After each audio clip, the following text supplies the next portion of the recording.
Good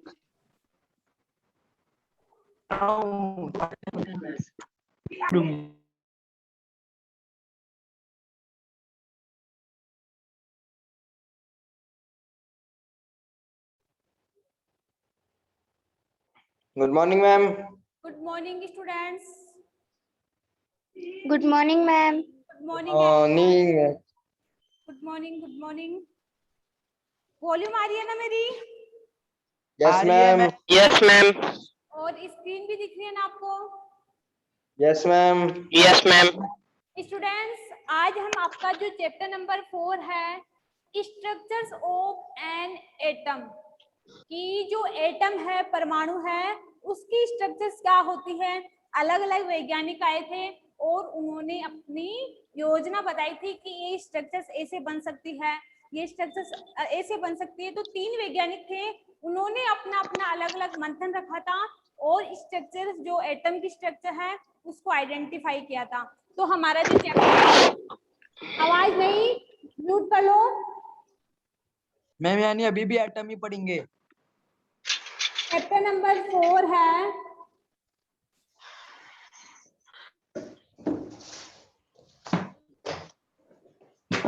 structure of an atom, परमाणु की संरचना। और इससे पहले वाले चैप्टर में हमने परमाणु के बारे में पढ़ा था कि परमाणु क्या होता है, किस प्रकार हम एटम काउंट करते हैं, कोई भी मॉलिक्यूल है या कोई भी कंपाउंड है उसमें किस प्रकार से एटम काउंट करते हैं, मॉलिक्यूलर मास कैसे कैलकुलेट करते हैं, फॉर्मूला कैसे बनाते हैं, ये हमने पिछले लेक्चर में उस चैप्टर में कंप्लीट कर लिया था। आज का जो चैप्टर है हमारा structures of an atom, that means परमाणु की संरचना। देखो, परमाणु की संरचना में हम एटम के बारे में डिफाइन करेंगे। तो एटम के बारे में देखने के लिए ध्यान से सुनना, थ्योरी है, ओनली आपको एक्सप्लेन कैसे किया था उन्होंने वो समझाऊंगी, थ्योरी नोट्स में भेज दूंगी मैं, ठीक है। तो देखो, 3 वैज्ञानिक आए थे। फर्स्ट था जे थॉमसन,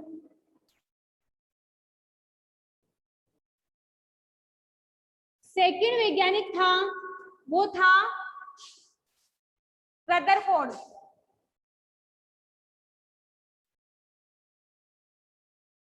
या रदरफोर्ड मॉडल। थर्ड वैज्ञानिक था बोर, और बोर मॉडल के नाम से इसको पहचानते हैं। तो ये तीन वैज्ञानिक थे और तीनों ने अपने अपने मंथन रखे। जे थॉमसन ने भी एटम की स्ट्रक्चर के बारे में बताया, ठीक है। इसके अलावा जो रदरफोर्ड था उन्होंने भी एटम की स्ट्रक्चर के बारे में बताया। इसके अलावा जो बोर था उन्होंने भी एटम की स्ट्रक्चर्स के बारे में बताया।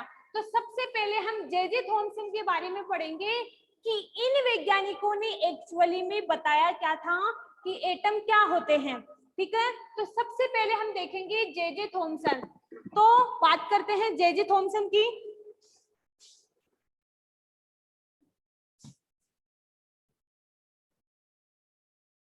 फर्स्ट वैज्ञानिक थे जे थॉमसन।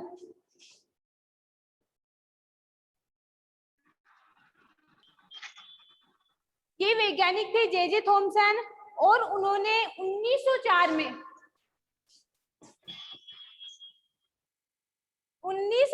में इस एटम की स्ट्रक्चर्स के बारे में बताया था और उन्होंने बोला था कि an atom neutral is a uniform sphere of positive charge in which electron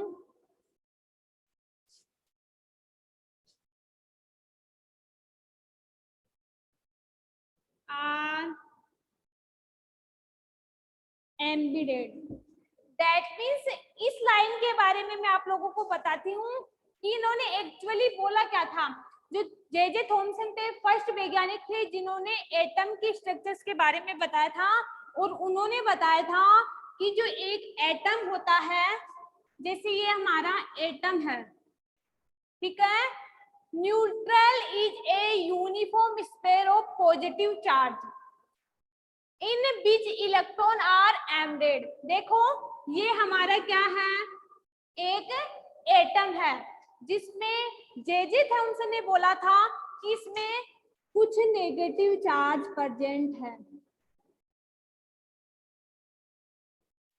embedded का मीन्स होता है कि इसमें कुछ थोड़े से नेगेटिव चार्ज भी प्रेजेंट है, ठीक है। समझ में आ गए यहाँ तक।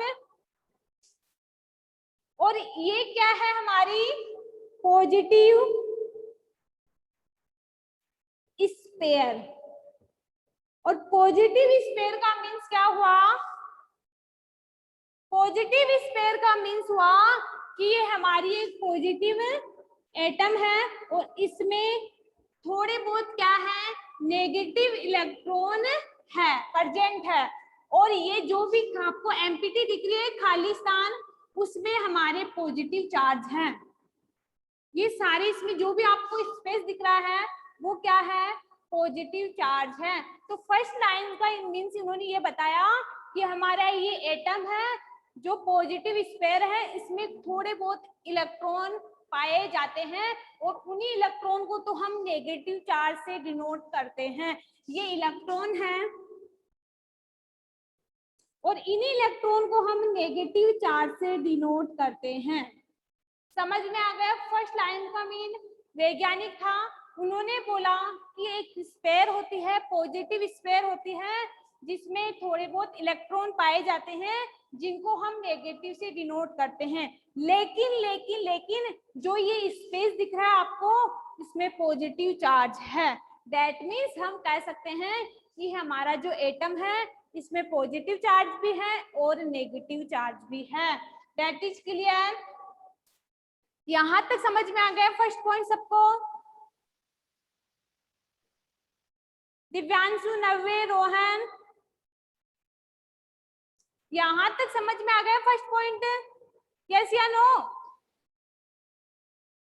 Yes ma'am. Okay, very good. यहाँ तक समझ में आ गया। बस कुछ नहीं बोल रहा है, ये बोल रहा है कि एक एटम है, ठीक है, एक एटम है, इसमें पॉजिटिव चार्ज भी है, ठीक है, और ये पॉजिटिव चार्ज भी प्रेजेंट है और इस नेगेटिव चार्ज भी प्रेजेंट है। और आप ये बताना मेरे को कि कोई एक नेगेटिव इंसान है, उसके पास पॉजिटिव इंसान बैठ जाए तो वो भी नेगेटिव बन जाता है। जैसे मैं एग्जाम्पल लिखती हूँ, एग्जाम्पल बताती हूँ आप लोग को कि आपने ये शॉर्ट सर्किट वाला सिस्टम देखा है क्या? कभी कभी हम दो वायर्स को जोड़ देते हैं, ठीक है।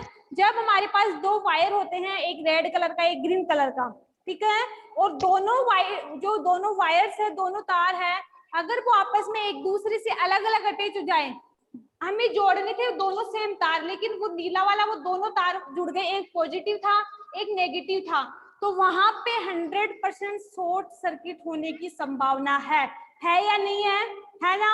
जब हम कभी कभी घर पे आपने नोटिस किया होगा, जब हम दो अलग अलग तारों को तो जोड़ देते हैं, ठीक है, एक नेगेटिव का होता है एक पॉजिटिव का होता है, अगर हम दो अलग अलग तारों को जोड़ दें तो उनमें शॉर्ट सर्किट होने की संभावना 100% है। दैट मीन्स 100% वहां पे क्या होगा, शॉर्ट सर्किट होगा। इसी प्रकार हम थॉमसन मॉडल में बात करें तो थॉमसन में भी नेगेटिव और पॉजिटिव दोनों इलेक्ट्रॉन है। तो यस आप मैम। बताना कि दोनों, अगर दोनों इलेक्ट्रॉन प्रेजेंट है, पॉजिटिव भी प्रेजेंट है और नेगेटिव भी प्रेजेंट है, नेगेटिव भी प्रेजेंट है और पॉजिटिव भी प्रेजेंट है, तो आप बताना कि दोनों एटम एक साथ रह के कभी कुछ काम पॉसिबल कर पाएंगे क्या? यस या नो? यस। तो यही इसका निष्कर्ष निकला कि इसमें जितने पॉजिटिव इलेक्ट्रॉन हैं उतने ही नेगेटिव इलेक्ट्रॉन हैं। दैट मीन्स ये दोनों क्या हो गया, न्यूट्रल हो गया, जितने पॉजिटिव थे उतने नेगेटिव हो गए, तो ये एटम एक्चुअली लास्ट में अपने आप ही न्यूट्रल हो गया, उदासीन हो गया। तो जे थॉमसन का जो रूल था वो फेल हो गया, क्योंकि हमें पता है जे थॉमसन ने तो ये बोला था कि इसमें दो प्रकार के एटम हैं, इलेक्ट्रॉन भी है, और हमें पता है कि जब कोई भी दो चीज नेगेटिव और पॉजिटिव एक साथ जुड़ जाती है तो वो काम होना इम्पॉसिबल है। इसी प्रकार से दोनों इलेक्ट्रॉन है और दोनों क्या है, इक्वल है, तो ये ऑटोमेटिक ये एटम क्या हो गया, न्यूट्रल हो गया, उदासीन हो गया। तो इसका ये तो ऑटोमेटिक ये रूल फेल हो गया। ठीक है, इसके बाद हम बात करते हैं किसकी, सेकेंड रूल की बात करते हैं। और हमें पता है इसको हम बोलते हैं प्रोटॉन। पॉजिटिव चार्ज होता है उसको हम प्रोटॉन से डिनोट करते हैं और इसको हम बोलते हैं इलेक्ट्रॉन। और दोनों इक्वल हो जाए तो वो न्यूट्रॉन या neutral. I think first method समझ में आ गया। फर्स्ट मेथड में कुछ नहीं है, आप तो ये बताना, जे थॉमसन ने इस मॉडल के बारे में ये बताया था कि एक एटम होता है जिसमें इलेक्ट्रॉन प्रेजेंट होते हैं और इसके अलावा उसमें प्रोटॉन भी प्रेजेंट होते हैं, पॉजिटिव चार्ज भी प्रेजेंट होते हैं। और हमें पता है पॉजिटिव और नेगेटिव चार्ज दोनों इक्वल आ जाए तो ये मॉडल सफल हो ही नहीं सकता। आपको एक एग्जांपल और बताती हूँ मैं। Yes ma'am. वाटरमेलन देखा है क्या आपने, तरबूज? Yes ma'am. इस मॉडल को हम के नाम से भी जानते हैं।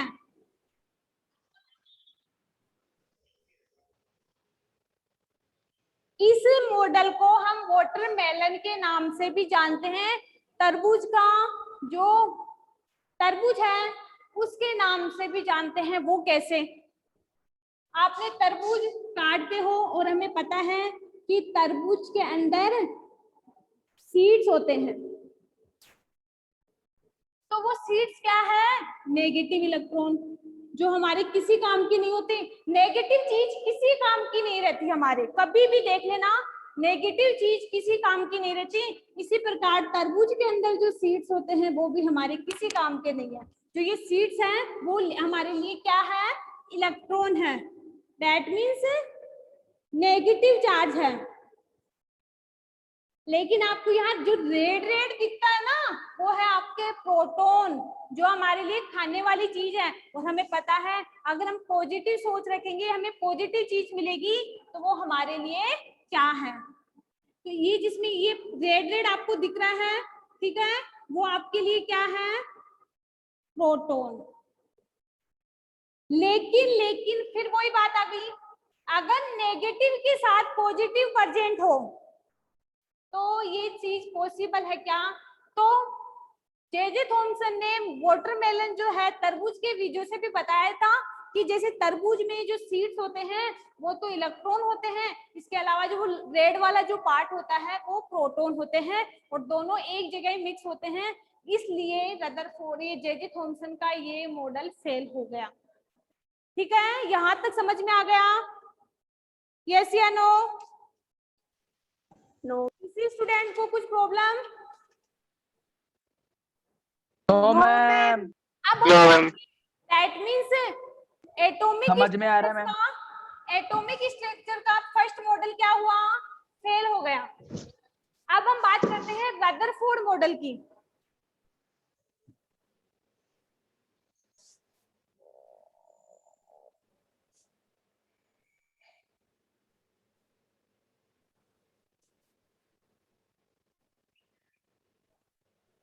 सेकंड मेथड था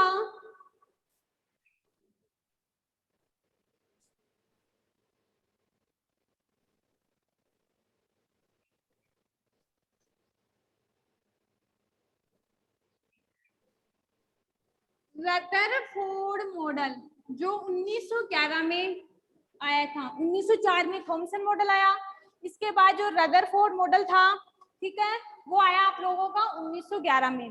तो रदरफोर्ड ने क्या बोला कि हमारे पास अल्फा पार्टिकल्स अगर प्रेजेंट है, ठीक है, रदरफोर्ड ने बोला कि हमारे पास क्या प्रेजेंट है, अल्फा पार्टिकल्स।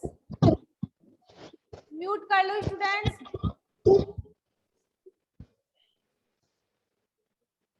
और आपको ये पता होना चाहिए कि पहले अल्फा पार्टिकल होते क्या है, ठीक है।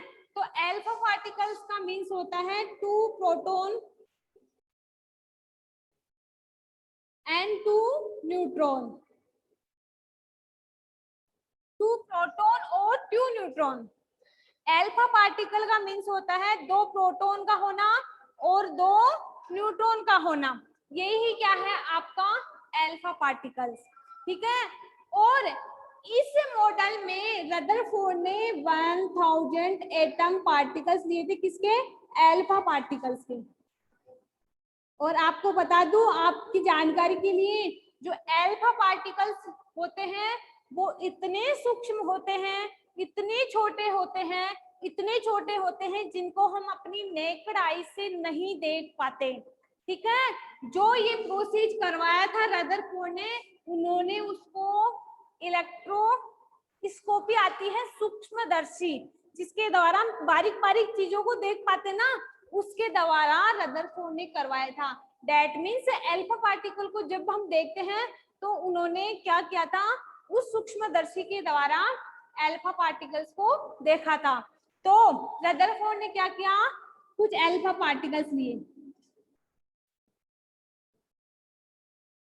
एटम है ये हमारे,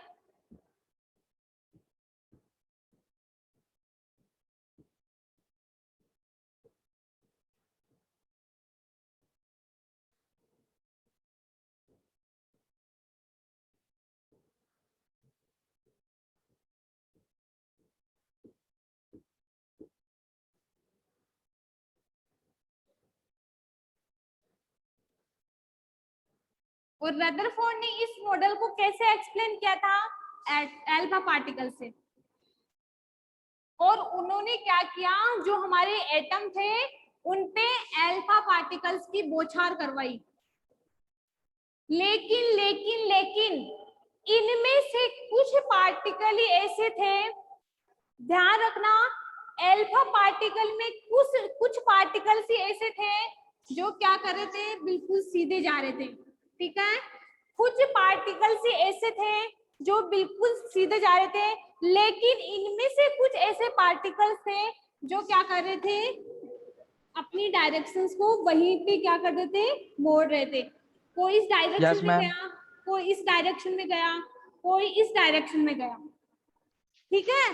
तो इस रूल में, इस मॉडल में यह समझ में आता है कि रदरफोर्ड ने यह मॉडल 1911 में तो दिया और इसमें अल्फा पार्टिकल्स की बौछार एटम्स पे करवाई, ठीक है, एटम्स पे करवा दी। और हमें पता है अल्फा पार्टिकल्स 2 प्रोटॉन 2 न्यूट्रॉन। और जबकि एक बात बता दूं, उस टाइम पे न्यूट्रॉन की खोज नहीं हुई थी, उन्होंने ओनली नाम लिया था कि न्यूट्रॉन भी हो सकता है। न्यूट्रॉन तो बाद में हुआ था, इस मॉडल को सफल होने के बाद। एटम की जब पूरी तरह से संरचना बनी थी, ठीक है, इसके बाद न्यूट्रॉन की खोज हुई थी। ओनली ये आइडेंटिफाई हुआ था कि अल्फा पार्टिकल्स में 2 प्रोटॉन होते हैं और 2 न्यूट्रॉन होते हैं, ठीक है, यहाँ तक समझ में आया। इसके बाद इसके पास कोई हजारों में एटम थे अल्फा पार्टिकल्स के, उन्होंने क्या किया, इन एटम्स पे इन पार्टिकल्स की बौछार करवाई। तो इनमें से कुछ पार्टिकल्स तो सीधे निकल गए, लेकिन कुछ पार्टिकल्स 180 डिग्री का कोण बना लिए, कुछ पार्टिकल्स वापस से रिमूव हो गए, ठीक है। तो इस मॉडल से हमें क्या पता चला कि इन 20,000 या 1000 में से कुछ पार्टिकल से क्या हुए, सीधे जा पाए, कुछ रिफ्लेक्ट हो गए, कुछ ओब्लेट हो गए, ठीक है। तो अलग अलग स्ट्रक्चर्स में हम देखते हैं कि इसमें जो पार्टिकल्स होते हैं वो अलग अलग डायरेक्शंस में मूव कर गए। और मूव करने का मीन्स है कि अगर सारे पार्टिकल्स नहीं जा पाएंगे सीधी डायरेक्शन में, तो ये स्ट्रक्चर्स तो वैसे ही क्या नहीं हो पाएगी, सही साबित नहीं हो पाएगी। यस या नो, यस या नो।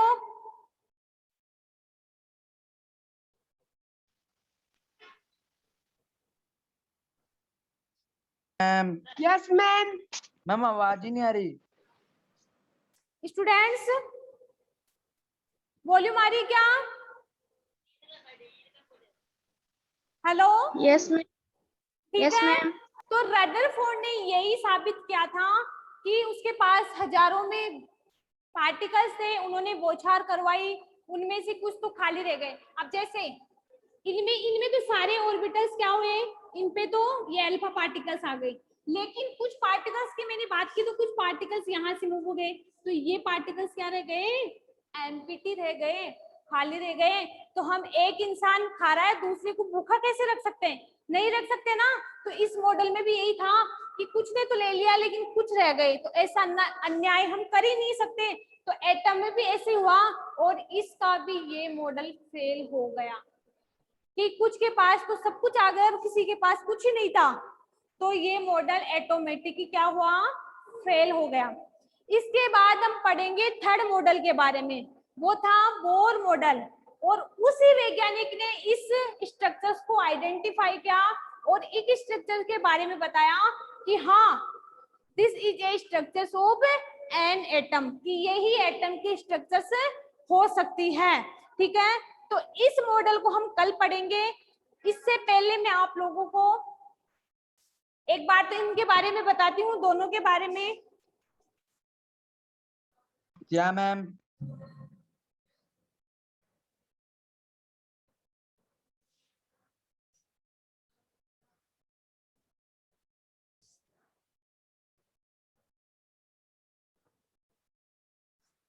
हमने दो मॉडल पढ़ लिए हैं,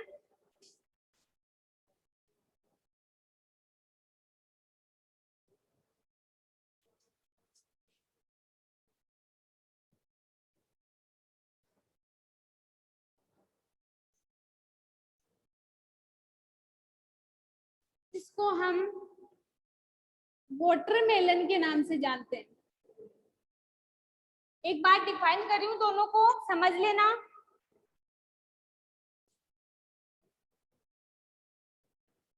ठीक है, ये कब दिया गया था, 1904 में और ये 1911 में। इस मॉडल में हमने क्या लिया था, एक स्फीयर लिया था, उसमें कुछ इलेक्ट्रॉन थे, नेगेटिव पॉजिटिव, ये इलेक्ट्रॉन थे और इसी इलेक्ट्रॉन को हमने नेगेटिव चार्ज से डिनोट किया था, और ये हमारी क्या थी, पॉजिटिव स्फीयर। लेकिन हमें ये पता था कि इसमें जो खाली जगह है इसमें क्या पाए जा रहे हैं, प्रोटॉन। और ये मॉडल क्यों फेल हुआ, क्योंकि इसमें पॉजिटिव चार्ज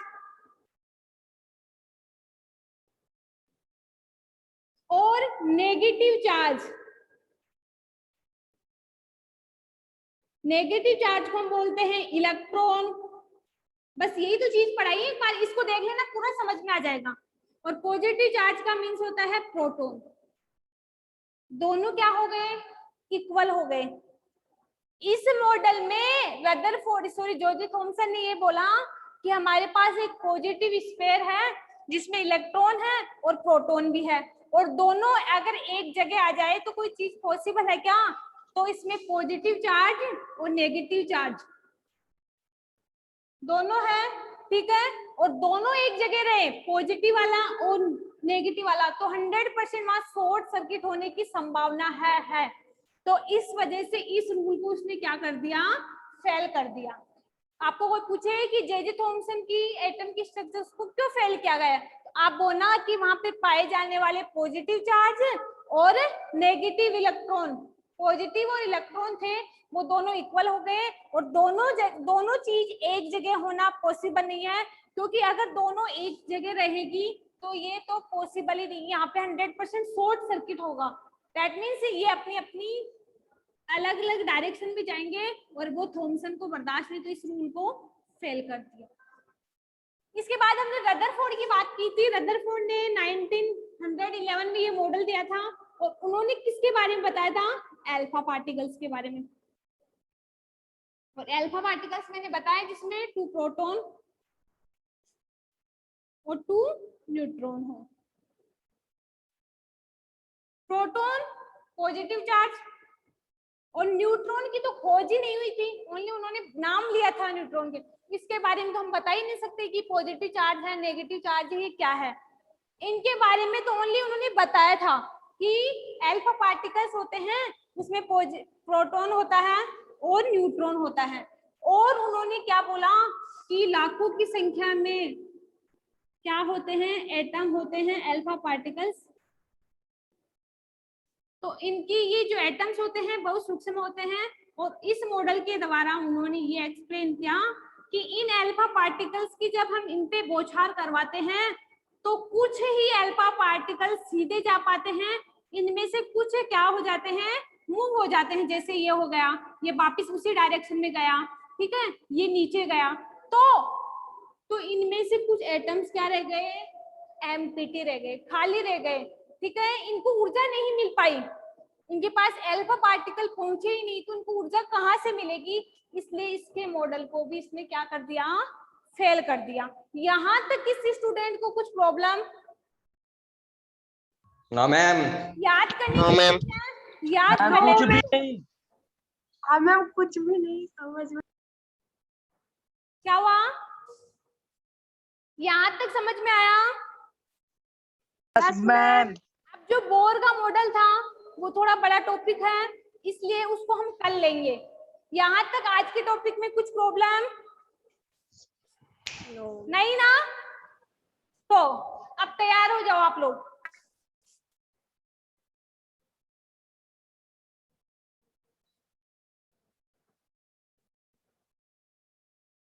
चलो ये बताना मेरे को, हमने इससे पहले वाला एक चैप्टर पढ़ा था एटम एंड मॉलिक्यूल, ठीक है?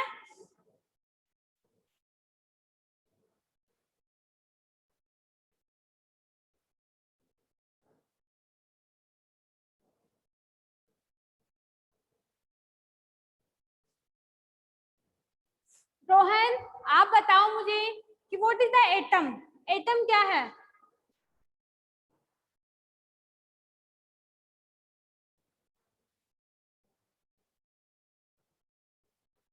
पता तो चले ना पीछे का कितना पढ़ रहे हो आप लोग। एटम क्या है? Ma'am smallest part of element.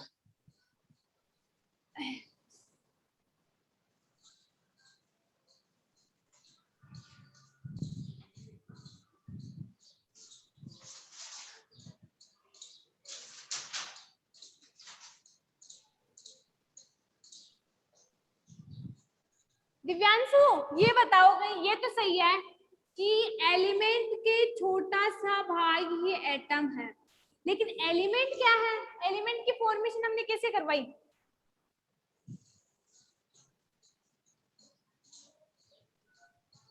Element की फॉर्मेशन कैसे करवाई थी? कैसे आप हिंदी में भी एक्सप्लेन कर सकते हो? Any student please give me answer in this question कि एलिमेंट कैसे बना? मॉलिक्यूल्स से, same type of molecules, molecule in which same type of atoms, same type of atom. Atom हमने एटम लिए, ये एटम लिया, ये एटम लिया, ये, लेकिन लेकिन लेकिन वो एटम क्या हो, सेम सेम टाइप के होने चाहिए। और अगर ये एलिमेंट हमने सेम टाइप के लिए, हमने दो एलिमेंट सेम टाइप के लिए, तो वो क्या बनता था? मैंने बताया था आप लोगों को कि जब मॉलिक्यूल बनता है तो मॉलिक्यूल में भी दो बनते हैं, क्या बनते थे? Compound and elements. Very good, compound and element. जब हम मॉलिक्यूल की फॉर्मेशन करवाते हैं तो उसमें कंपाउंड और एलिमेंट बनते हैं। और एलिमेंट की बात करें तो एलिमेंट में हमें सेम टाइप के मॉलिक्यूल प्रेजेंट होने चाहिए। और कंपाउंड की बात करें, कंपाउंड में क्या होते हैं, डिफरेंट टाइप के एटम प्रेजेंट होते हैं। और डिफरेंट का मीन्स होता है, जैसे ये भी एटम है या मॉलिक्यूल है H, और ये भी मॉलिक्यूल है, HCl बना, हाइड्रोक्लोरिक बन गया, तो ये क्या बन गया, कंपाउंड बन गया। हाइड्रोजन है, हाइड्रोजन है, दोनों क्या है, एटम, लेकिन क्या है, सेम टाइप के, तो ये क्या बना, एलिमेंट। H2 का एलिमेंट है, H2 का मॉलिक्यूल। यहाँ तक किसी स्टूडेंट को कुछ प्रॉब्लम? तो मैम यहाँ तक किसी स्टूडेंट को कुछ भी प्रॉब्लम है तो बता सकते हो। No, ma'am. No. ठीक No, है, ma'am. इसके बाद मैंने निकालना बताया था आपको,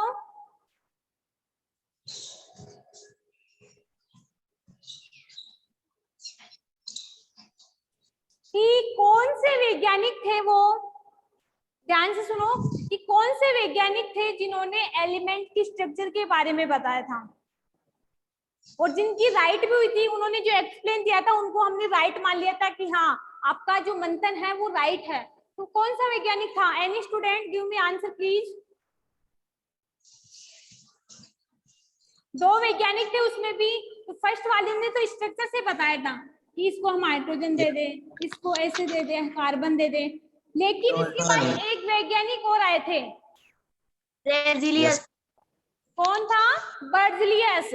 देखो डोल्टन आया था, डोल्टन था, उन्होंने तो बोला कि हम हर एटम को एक स्ट्रक्चर से डिनोट करते हैं, ठीक है, लेकिन ये चीज पॉसिबल नहीं है, क्योंकि हमें पता है हमारी जो पीरियोडिक टेबल है उसमें 118 एलिमेंट प्रेजेंट है, और सबको अलग अलग स्ट्रक्चर देना इम्पॉसिबल है।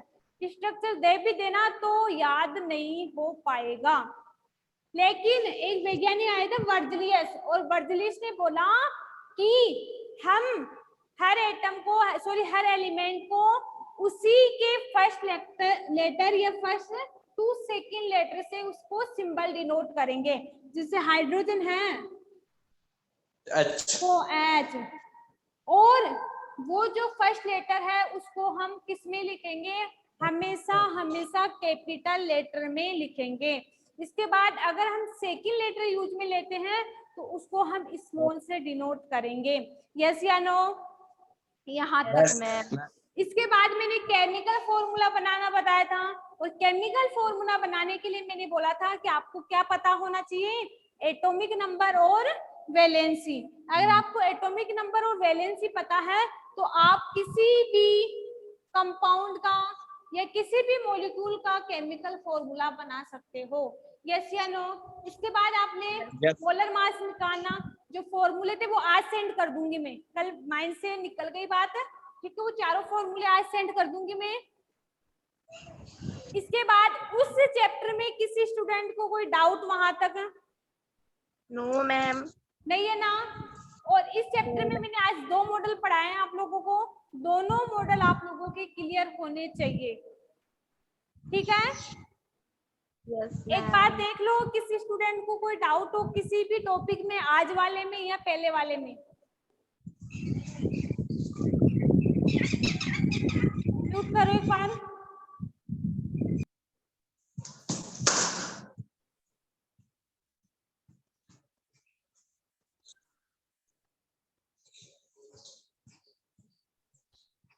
कोई प्रॉब्लम नहीं है? No, ma'am. चलो ठीक है फिर, है ना? Okay students, thank you and see you tomorrow.